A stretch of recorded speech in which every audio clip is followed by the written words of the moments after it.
क्या आपका अभी भी क्लैट प्रिपरेशन में कुछ बैकलॉग बाकी है?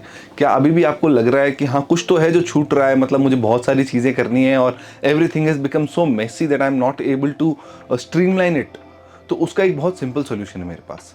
सिंपल सॉल्यूशन क्या है? अगर बैकलॉग है तो देखो क्या वो जीके का बैकलॉग है, और अगर जीके का बैकलॉग है तो कितने सोर्सेज आप फॉलो कर रहे हैं। उन सोर्सेज में से कोई एक सोर्स जो मोस्ट इंपॉर्टेंट आपको लगता है उसको पिकअप करो, और उस एक सोर्स का अप्रैल से लेके नवंबर तक या अक्टूबर तक जो भी आपके पास वो एक सोर्स की जो कंपाइलेशन है पहले उसको कंप्लीट करो।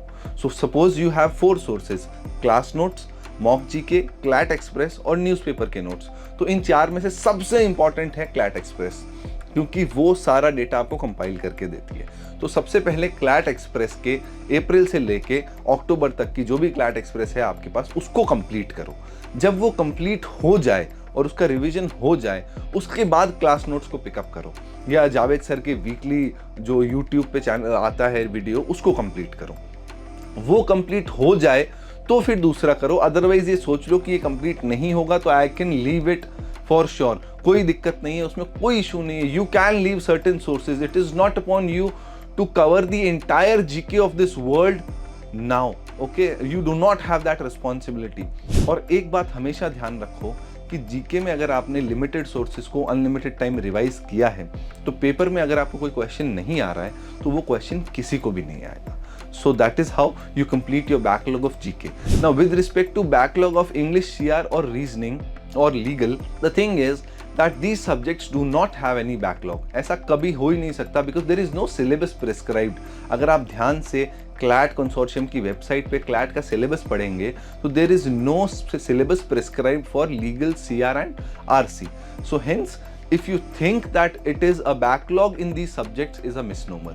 तो आप उसको छोड़ सकते हैं very well, and you can rely only on practice, और जो भी थ्योरी थोड़ी बहुत आपने पढ़ी है उस पर आप रिलाई कर सकते हैं, कोई इशू उसमें प्रॉब्लम नहीं है। And with respect to now QT, तो QT में बैकलॉग कब होगा? जब आपने एक particular type of DI practice नहीं की है। तो आप 2 दिन निकाल के जितने भी टाइप ऑफ टॉपिक्स हो सकते हैं QT में उन सब की कम से कम 2-2, 3-3 DIs आप एक बार कवर करें।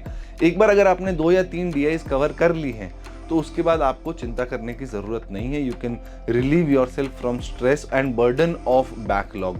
लेकिन एक सबसे इंपॉर्टेंट चीज़ ये है कि अगर आप बैकलॉग का बर्डन अपने शोल्डर्स पे लेके चलोगे और ये बर्डन अगर क्लैट के दिन तक रहेगा तो आपका स्कोर करने के चांस कम होते जाएंगे।